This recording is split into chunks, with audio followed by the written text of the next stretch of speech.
আসসালামু আলাইকুম, সবাই কেমন আছেন? আজকে আমি চলে আসলাম পুরাই আলাদা একটা ভিডিও নিয়ে। পাবনা জেলার সুজানগর থানার গাজনার বিলের মাছ কিভাবে জেলেরা মারেন এবং সেই মাছগুলা ব্যবসায়ীরা এসে বিভিন্ন জায়গা থেকে নিয়ে যায়, সেই ভিডিওটা আজকে আপনাদের সাথে তুলে ধরবো। দেখতেই পাচ্ছেন খরা, সেই খরা থেকে মাছ ধরছে। পুঁটিগুলা একদম এত জেতা, মানে তাজা। আমি যখন সামনে থেকে দেখতেছিলাম কি যে ভালো লাগতেছিল। আজকে আমি আপনাদের সাথে সেইটাই তুলে ধরবো। রাত বা দিন ধরে মাছ মারে, এইভাবে জাল দিয়ে পানির মধ্যে রেখে দেওয়া হয়। অনেক দূর থাকে পানিতে, যাতে মাছগুলা মরে না যায়। এতগুলা মাছ তো আর একবারে বিক্রি করা যায় না, তাই কি করে বিভিন্ন জায়গা থেকে ব্যাপারী এসে এরকম করে একসাথে 2 মণ 3 মণ 4 মণ 5 মণ যে যতটুকু একদিনে সেল করতে পারে, সেই অনুযায়ী মাছগুলা ব্যাপারীরা এসে এখান থেকে পাইকারি কিনে নিয়ে যায়।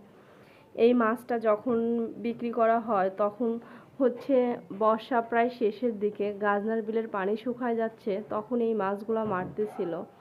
ওই সময় এই পুঁটি মাছগুলা 40 কেজি 3100 টাকায় বিক্রি করা হয়েছে। তাহলে অবশ্যই বুঝতে পারছেন কত কম পাইকারি। যখনই খুচরা এটা বাজারে বিক্রি হবে তখন কিন্তু 150 টাকা কেজি বিক্রি করলেও কিন্তু 600 টাকা মণ হয়, প্রায় অর্ধেকই লাভ। তারপরে শুধু তো এই মাছই না, হিসাবের বাহিরেও কিন্তু 2 4 5 কেজি মাছ ওনারা এক্সট্রাই নেয়। তো আসলে ব্যবসা মানে লাভ, আর প্রত্যেকটা কাজই কষ্ট। কষ্ট করলে সফলতা অবশ্যই আসবে। কোনো কাজই ছোট না, সব কাজকেই বড় মনে করতে হবে। আমি যেটায় দক্ষ বা যেটায় আমি পারি, আমি মনে করি সেই কাজটাই আমার জন্য পারফেক্ট, সেইটাই অনেক বড় কিছু।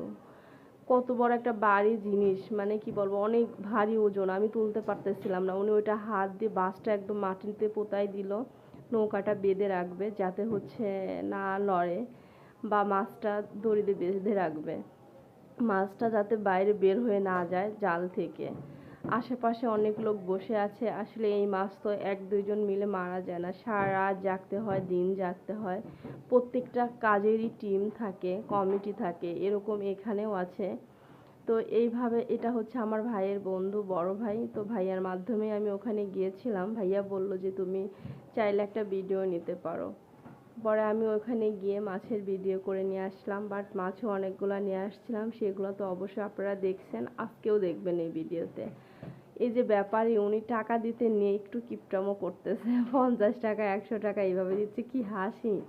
মাছ তো নিলই, সাথে 5 7 কেজি মাছ এমনিতেই নিয়ে নিল। আমি নিজের চোখে দেখাই, দেখেন কেমন করে এরা, মানে সেই খালি নিজেদের লাভ বোঝে। আসলে এটাই মনে হয় নিয়ম।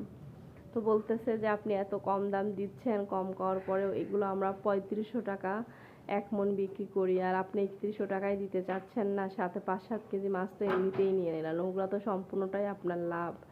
আপনি এখান থেকে ডাবলের চেয়েও বেশি লাভ করতে পারবেন, প্রায় 4 5 হাজার টাকা। এই কথা বলল, পরে উনি মাছ নিয়ে চলে গেল। এই যে দেখতে পাচ্ছেন আরো দুই পাশে এরকম অনেক মাছ রাখা আছে, যেখানে হয়তো 10 15 মণ মাছ হবে এরকম। তো ওয়েদারটা একটু খারাপ ছিল বলে ব্যাপারীরাও মাছটা নিতে সাহস করে নাই। পুঁটি মাছ অনেকেই শুটকি করবে যদি পচে যায়। যে দেখতে পাচ্ছেন এই মাছ একটু বের করে নিছে, পুরাটা বের করে না, কারণ পুরা মাছটা তুললে তো মরে যাবে। এই যে এদিকে আছে আরো অনেক, হয়তো সেটা আপনারা বুঝতে পারতেছেন। কারণ সব মাছ একসাথে তুললে ব্যাপারী যদি না নেয়, এই মাছগুলো পচে যাবে, তো ওনাদের তো প্রায় লস। তাই ওনারা একটু একটু করে মানে সাইড করতে ইয়া ওনাদেরকে বলতেছিল, দেখেন তো ভাই বড় মাছ আছে কিনা, ছোট বোন সাথে আসছে। তো আজকের ভিডিওটা আমি এখানেই শেষ